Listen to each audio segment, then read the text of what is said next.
Hello, everyone, and welcome to Blog on Everything, and welcome back to the channel. And well, at least Barcelona won today.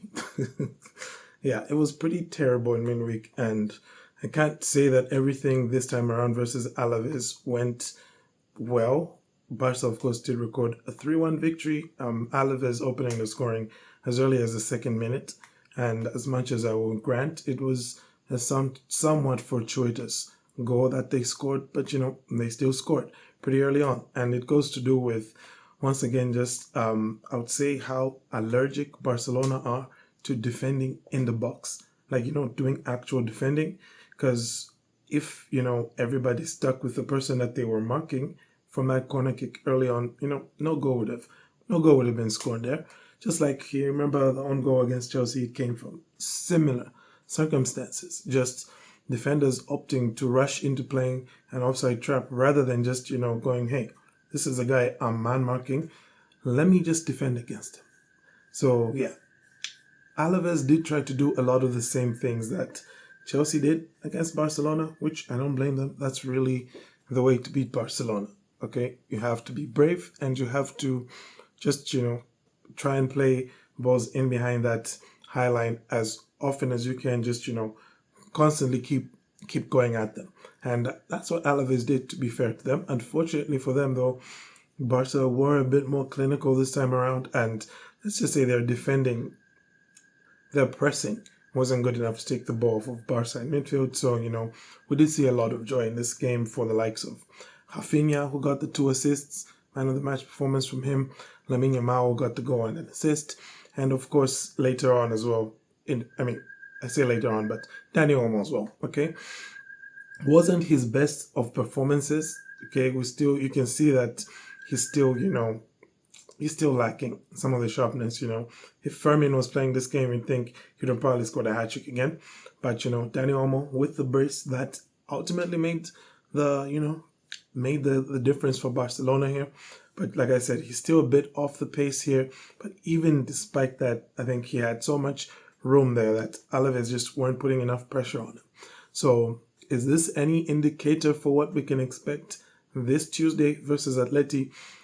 I don't think so, unless maybe you want to look at Barcelona's failure to defend set pieces, because, hey, let's not forget which team in La Liga was once the king of set pieces in Europe, okay?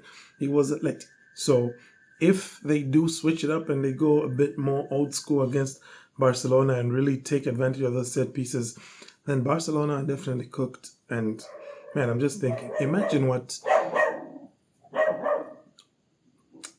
Pardon my dogs.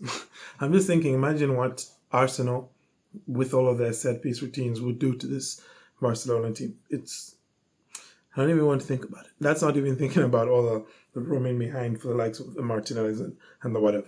But anywho, a nice return to form in this match for Joan Garcia, because I did feel that against Chelsea, maybe he was a bit overawed by the occasion. Maybe, he felt a bit intimidated by that atmosphere, because as small as Stamford Bridge is, the fans there did create a pretty intimidating atmosphere. There was a lot of noise in there, which we hadn't heard before. And speaking of a lot of noise, those few minutes after Alaves scored, between then and Barca equalizing, that's the most noise I've heard from a Barcelona crowd.